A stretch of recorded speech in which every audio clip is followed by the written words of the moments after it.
Meus irmãos e minhas irmãs, o texto que iremos ler encontra-se no Evangelho de João, mas no capítulo 6. E nós iremos ler do Evangelho de João no capítulo 6, a partir do versículo 22. João, capítulo 6, do versículo 22 até o versículo 35. Vejamos a palavra do Senhor e aprendamos com a sua bendita palavra. No dia seguinte, a multidão que tinha ficado do outro lado do mar notou que ali havia apenas um pequeno barco e que Jesus não tinha entrado nele com os seus discípulos, tendo estes partido sozinhos. Entretanto, outros barquinhos de Tiberíades se aproximavam do lugar onde a multidão havia comido o pão depois que o Senhor deu graças. Quando aquela multidão viu que Jesus não estava ali, nem os seus discípulos, entraram nos barcos e partiram para Cafarnaum, à procura de Jesus. E tendo-o encontrado no outro lado do mar, lhe perguntaram: Mestre, quando o Senhor chegou aqui? Jesus respondeu: em verdade, lhes digo que vocês estão me procurando não porque viram sinais, mas porque comeram dos pães e ficaram satisfeitos. Trabalhem não pela comida que se estraga, mas pelaquela que permanece para a vida eterna, a qual o Filho do Homem dará a vocês, porque Deus, o Pai, o confirmou com o seu selo. Então lhe perguntaram: que faremos para realizar as obras de Deus? Jesus respondeu: a obra de Deus é esta, que vocês creiam naquele que ele enviou. Então eles disseram: que sinal o Senhor fará para que vejamos e creiamos no Senhor?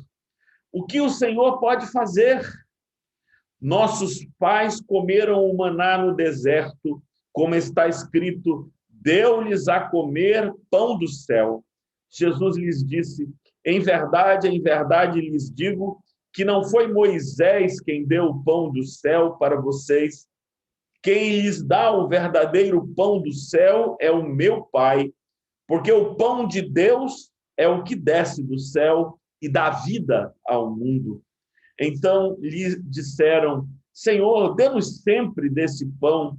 E Jesus respondeu: eu sou o pão da vida.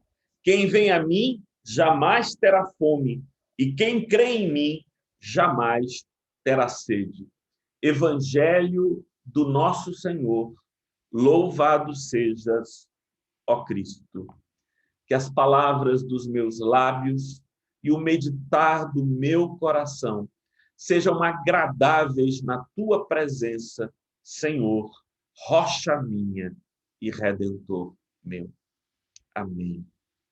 Meus irmãos, todos os seres humanos, crentes ou não, devotos ou não, carregam consigo algumas necessidades fundamentais.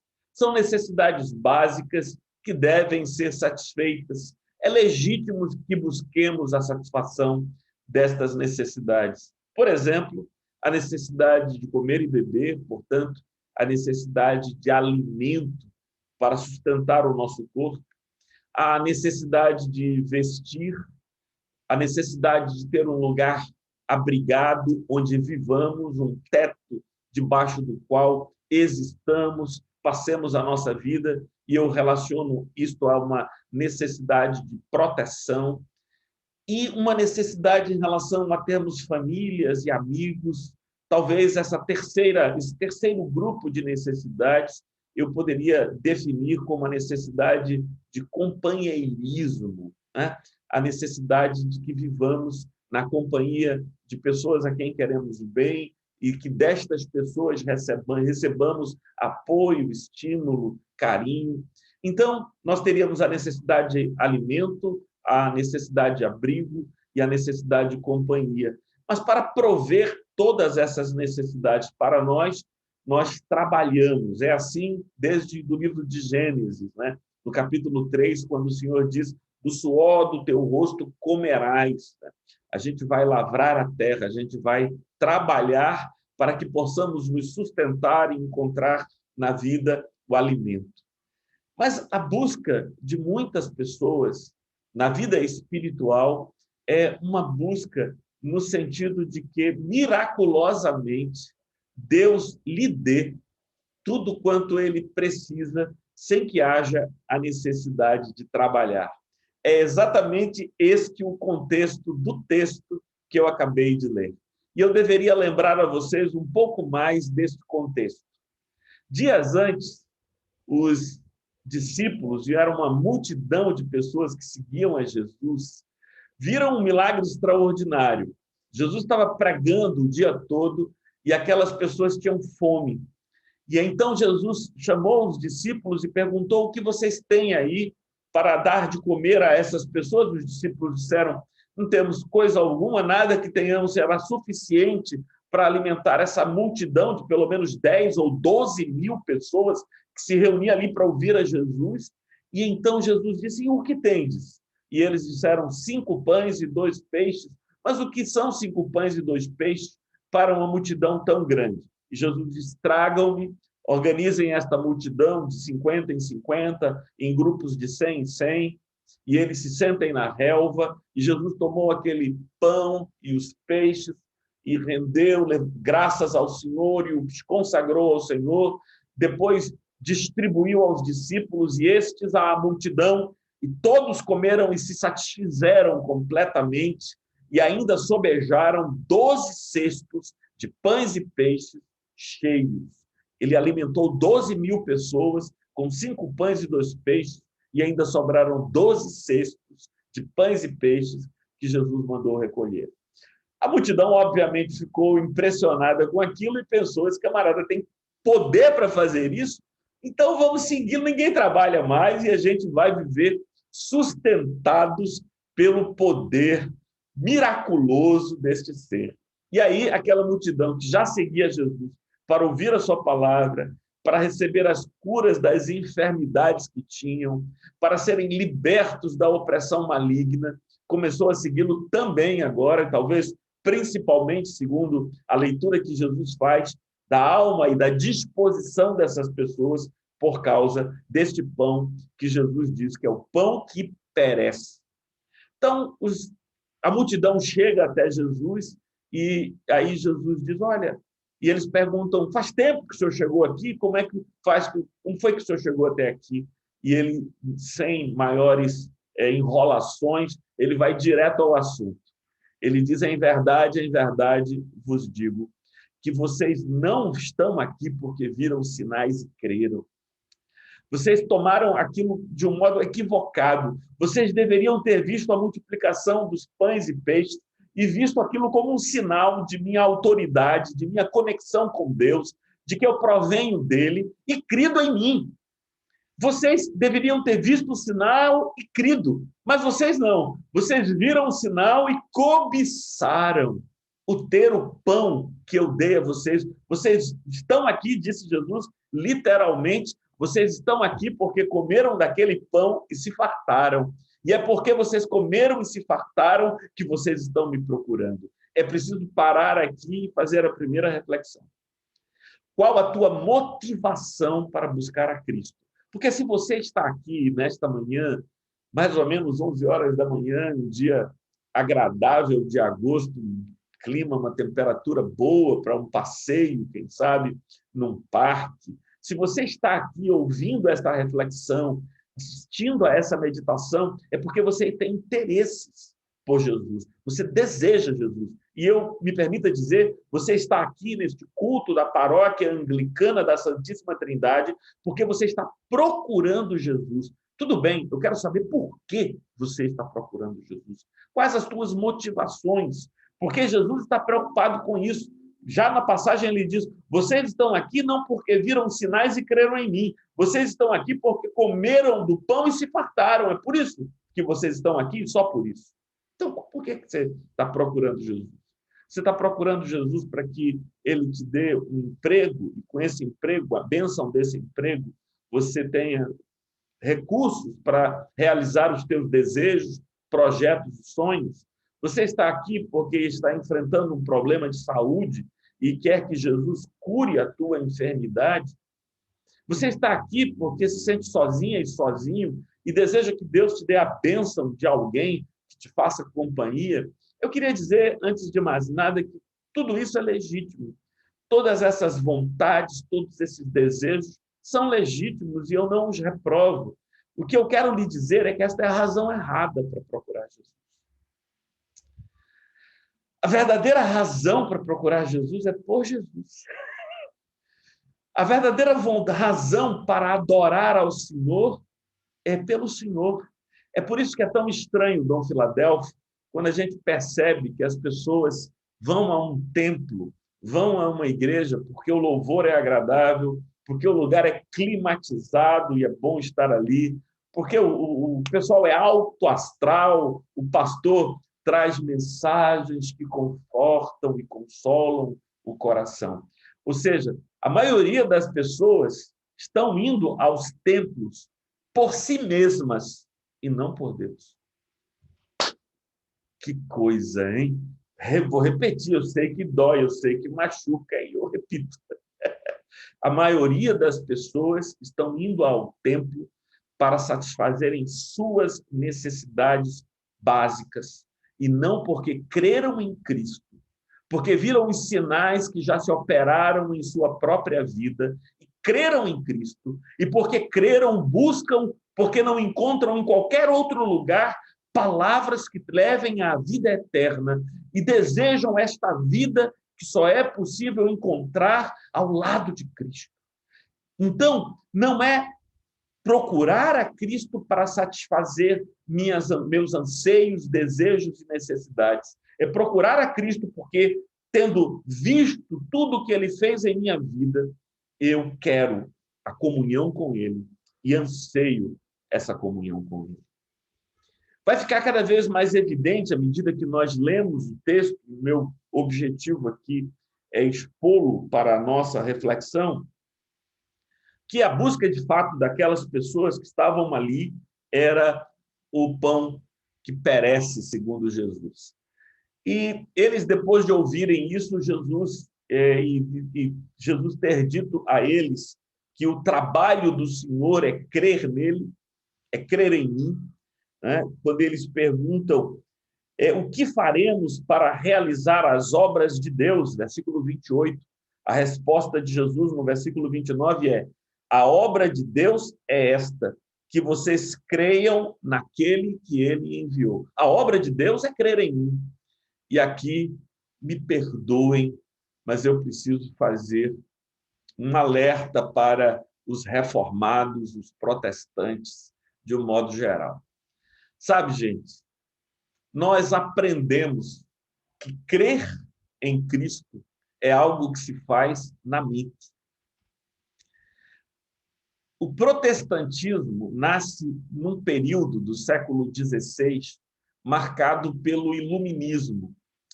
É o início da modernidade, o final daquilo que estes iluministas chamaram de a Era das Trevas. E essa luz do século XVI, XVII e, sobretudo, dos séculos XVIII e XIX, as luzes, como aprendemos a dizer da tradição alemã, tem a ver com a soberania da razão. É a razão que é a luz. É por isso que, na liturgia das igrejas reformadas, há um lugar especial e central para a pregação. E essa pregação é feita lógica e razoavelmente, porque nós acreditamos que crer em Cristo é entender aquilo que o Senhor anunciou e que foi registrado pelos evangelistas no Novo Testamento. Me perdoe lhe frustrar, porque crer em Cristo não é um fenômeno racional. Se você tem concordado e assentido que a tua vida cristã consiste em ler o Evangelho e dizer ele tem razão, você está perdido. O foco, e para usar uma expressão que Karina usou ontem, conversando comigo, o coração desta mensagem é a seguinte: comer do corpo de Cristo é viver como Cristo. Nós temos buscado isto, né? Todos os domingos vamos à igreja para participar da Eucaristia. Participar da Eucaristia é comer o pão e o vinho. E Jesus diz, e beber o vinho. E Jesus disse, de fato, eu sou o pão da vida que desce do céu. Quem comer do meu corpo e beber do meu sangue terá vida para sempre. Mas, meus amigos e meus irmãos, comer do corpo de Cristo não é crer e assentir intelectualmente com alguma informação ou anunciação feita por um pregador, quem quer que seja, ou mesmo concordar com o que a Bíblia diz. Isso não é crer em Cristo. Crer em Cristo é se dispor a viver como Jesus viveu. Crer em Cristo não quem diz que Deus tem razão. Crer em Cristo quem diz Deus tem razão, portanto, viver deste modo como eu venho vivendo não faz sentido. O único modo de viver que faz sentido é este que é condizente com a vida eterna. É este que é condizente com o reino de Deus. E eu quero isso, eu desejo isso. Portanto, vou conformar a minha vida com essa disposição, com esse modelo que tem a ver com o procedimento de Jesus. Foi exatamente isso, Norberta, que fez São Francisco de Assis e Santa Clara. São Francisco creu em Cristo porque viveu como Cristo viveu. E São Francisco comeu do corpo e do sangue de Cristo porque se dispôs a viver como ele viveu, na radicalidade que isso representa. Tá bom, eu sei qual é a reação da tua alma nesse momento. E a reação da tua alma é dizer, não, pastor, isso é difícil demais, é radical demais, isso é agudo demais para a minha vida. E você acha que eu não sei? E você acha que eu não sei que é assim? Eu sei. Eu sei, eu gostaria de dizer a você que crer em Cristo é algo que acontece entre as orelhas, é algo que acontece na mente. Ah, que legal! Eu acharia maravilhoso. Mas não é isso que diz o Evangelho. O Evangelho nos ensina que o único modo de acessar a vida eterna é vivendo de modo condizente com a vida eterna. Bom, deixa eu continuar a exposição do texto para ver se essa lógica se confirma na medida em que eu sigo, já sabendo que há uma tentação, que é a tentação de você me ouvir aqui e dizer, você tem razão, é isso mesmo, continuar vivendo como vem vivendo. Os discípulos, depois de ouvirem aquilo, né, aquela multidão que estava ali ouvindo Jesus, e ouviu Jesus dizer, a obra de Deus é esta, que vocês creiam naquele que me enviou, e então eles dizem, que sinal tu fazes para que creiamos em ti? E eles já dizem qual é o sinal que eles querem. Vejam como eles não são nem um pouco sutis. Eles dizem, olha, teve um sinal que foi interessante. Moisés, no deserto, fez o pão cair do céu e alimentou o povo por 40 anos. Que interessante. Era o maná que caía do céu. E a Bíblia fala sobre esse maná, né? E a gente vê isso lá no livro de Êxodo. O maná era uma espécie de hóstia que desce do céu, que de manhã os judeus acordavam e encontravam-a sobre as pedras, porque era como uma neblina que se adensava e virava algo comestível. Era o maná. Então, eles dizem, olha, teve um sinal muito interessante que Moisés fez. Moisés fez um pão descer do céu e alimentou o povo. Jesus olha para aqueles caras e diz, vocês não entenderam nada. Esse pão que milagrosamente Moisés, pelo poder do Senhor, ofereceu ao povo de Israel, não descia do céu. Era um milagre que acontecia ali, no espaço onde eles estavam. Só há um pão que, de fato, desceu do céu. O único pão que desce do céu é aquele que o Pai lhes dá. O único pão que desce do céu, e Jesus diz, sem maiores tergiversações, ele diz, eu sou o pão da vida. Quem vem a mim jamais terá fome, e quem crê em mim jamais terá sede. Versículo 35. Ele diz: eu sou o pão que desce do céu. Eu sou o pão do qual vocês precisam se alimentar, porque todo outro pão, todo outro sustento será efêmero, será passageiro, mas aquele que se alimentar do pão, que sou eu, o pão do céu, este nunca mais terá fome para sempre, este nunca mais terá sede eternamente, porque a única dimensão realmente satisfatória, realmente que aplaca as nossas necessidades, é a nossa relação com Deus. Portanto, o meu convite a você, minha irmã e meu irmão, nesta manhã de domingo, 10º domingo depois do Pentecostes, é que nós, de fato, nos aproximemos do Senhor e que busquemos nele aquilo que eu estou chamando de uma consciência em comunhão com Deus, que altera profunda e radicalmente o modo como vivemos.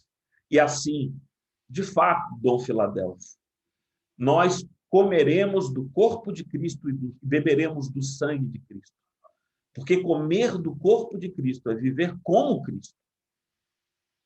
Não pode ser outro desafio. Não existe outro chamado. Não é um chamado para participar de uma escola filosófica. Não é um chamado para participar de uma linha acadêmica ou intelectual. É um chamado para nascer de novo. E para nascer como o Senhor, para viver de acordo com a vontade de Deus, de um modo que agrade a Deus. Esse é o grande desafio da nossa vida, e não há outro. E não há outro.